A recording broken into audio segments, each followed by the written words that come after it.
ఏపీలో ఇప్పుడు TDP, Janasena, BJP 3 పొత్తున్నాయన్న. ఒక దిక్కు చూసుకుంటే వైసీపీ ఉంది. ఈ 3 దాంట్లలో హాట్ టాపిక్గా ఈ రాజకీయాలు అనేది ఇప్పుడు చాలా హాట్ టాపిక్ ఉంది.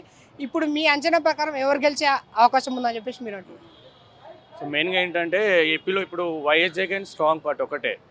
సో 3 కలిసినాయి. అయినా కూడా తెలంగాణలో అదే సిచ్యువేషన్ వచ్చింది. బట్ టీఆర్ఎస్ గెలిచింది. సో ఇక్కడ కూడా జగన్ది ఆ స్కీమ్స్ కానీ లైక్ మెయిన్ ఎడ్యుకేషన్ మీద ఫోకస్ చేసిండు. అది చాలా ఇంపార్టెంట్. సో ఆయనది గెలిస్తే ఇంకా బెటర్ ఉంటుంది. యూట్యూబ్లో ఎక్కడైనా చాలా ఛానల్స్లో విపరీతంగా ట్రోల్ చేస్తున్నారు. చాలా పొలిటీషియన్స్ ప్లస్ మైనస్ 2 ఉంటాయి, కానీ మైనస్ చూపిస్తున్నారు కానీ ప్లస్ చూపిస్తున్నారు ఎక్కడ. సో నాకు తెలిసి జగన్ ఆయనదే strong party, one man like long term CM, అంటే best young CM, like long term CM తను బెస్ట్ రీజనబుల్ ఏపీకి. ఇంకా చంద్రబాబు నాయుడు అంటే ఇంకా తనే ఆప్షన్ ఉన్నాడు, సెకండ్ ఆప్షను. ఒక టర్మ్ తను చేస్తే ఒకసారి బెటరే, అది కూడా ఒక ఆప్షన్ ఇవ్వాలి మనం చంద్రబాబు నాయుడుకి. తర్వాత నెక్స్ట్ ఆప్షన్ జగన్కే ఉంటుంది లాంగ్ టర్మ్. సో ఈసారి చంద్రబాబు గెలిచినా జగన్ గెలిచినా బెటరే, బట్ చంద్రబాబుకి ఒక ఆప్షన్ ఇస్తే బాగుంటుంది. ప్రజలు అది కూడా ఆలోచించాలి, వన్ టర్మే కాబట్టి. ఇప్పుడు చంద్రబాబు, పవన్ కళ్యాణ్ పొత్తు ఉంది కదా, వాళ్ళిద్దరిలో ఎవరు సీఎం అయితే బాగుంటుంది ఒకవేళ టీడీపీ గిట్ల వస్తే? నో ఆప్షన్, చంద్రబాబే ఉండాలి. చంద్రబాబు నాయుడు గారు ఉంటేనే బాగుంటుంది. ఆయన ఒక టర్మ్ చేస్తే డెవలప్మెంట్ కూడా ఉంటుంది. యాజ్ ఎ లాంగ్ టర్మ్ నాకు జగన్దే సూటబుల్ అనిపిస్తుంది. But time being Chandrababu option ఉన్నాడు. అంటే చాలా వరకు హైదరాబాద్ అభివృద్ధి చెందింది, ఇక్కడికే వలస వస్తున్నాము, అక్కడ అభివృద్ధి చెందలే కాబట్టి మేము కొంతవరకు ఇబ్బంది పడుతున్నామని చెప్పి చాలామంది అంటున్నారు. దీని మీద మీ అభిప్రాయం ఏంది? అక్కడ డెవలప్మెంట్ అవ్వలేదంటే చాలామంది ఇప్పుడు ఇక్కడ నుంచి అవుట్ ఆఫ్ కంట్రీ వెళ్తున్నారు, వేరే కంట్రీస్. అంటే గ్రోత్ ఎక్కడుంటే అక్కడ వస్తారు జనాలు. సో గ్రోత్ డిపెండ్ ఆన్ మనకి లొకేషన్, ఎన్విరాన్మెంట్. ఈ లొకేషన్ హైదరాబాద్ అనేది బెస్ట్ ఫర్ ఐటీ అన్ని విధాలుగా.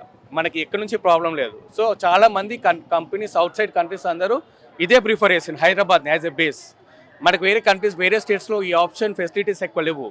సో మెయిన్ రీజన్ ఫస్ట్ నుంచి starting from before Chandrababu Naidu గారు కూడా Hyderabad is the like top most priority everyone.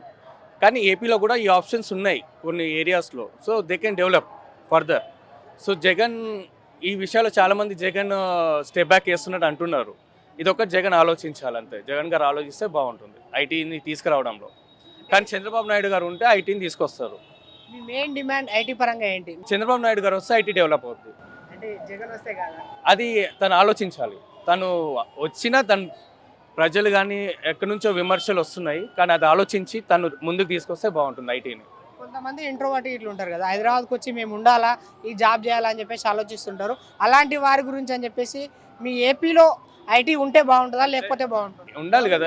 ఇప్పుడు ఇక్కడ చాలా మంది హైదరాబాద్ అనేది మినీ ఇండియా, ప్రతి స్టేట్స్ నుంచి ఇక్కడ వచ్చి ఉంటున్నారు. అంటే ఇది చాలా మందికి ఒక సోర్స్ ఇస్తుంది. ఇక్కడ ఫ్యూచర్లో ఇది కూడా బెంగళూరు అయ్యే సిచ్యువేషన్ ఉంటుంది. ఇది ఎలా ఎక్స్పాండ్ అవ్వాలి. సో ఏపీలో కూడా డెవలప్మెంట్ ఉండాలి, ఐటీ డెవలప్మెంట్ ఉంటే మనకి వలస వచ్చేది తగ్గిపోతుంది. ఎవరిది వాళ్ళు అక్కడే ఉంటారు. అక్కడ అగ్రికల్చర్ డెవలప్ బాగుంటుంది, ఇక్కడ అన్ని విధాలు డెవలప్మెంట్ ఉంటుంది. అక్కడ కూడా గ్రోత్ ఉండాలి. ఉంటే ఇక్కడ కూడా ఒక ప్రెషర్ అనేది తగ్గుతుంది, ట్రాఫిక్ తగ్గుతుంది, వలస రావడం కూడా తగ్గిపోతుంది, అన్ని విధాలా బాగుంటుంది మనకు కూడా ఆ రకంగా. సో నా ఫైనల్ సజెషన్ ఏంటంటే ఇప్పుడు జగన్, చంద్రబాబు ఎవరు వచ్చినా బాగుంటుంది. కాకపోతే చంద్రబాబుగా ఒక టర్మ్ పాసిబిలిటీ ఉంది, ఒక ఆప్షన్ ఇవ్వండి ఆయనకి. తర్వాత లాంగ్ టర్మ్ జగన్కే ఛాన్స్ ఉంది, ఇంకొకరికి లేదు ఆప్షన్ ఏపీలో. అది నా కంక్లూజన్.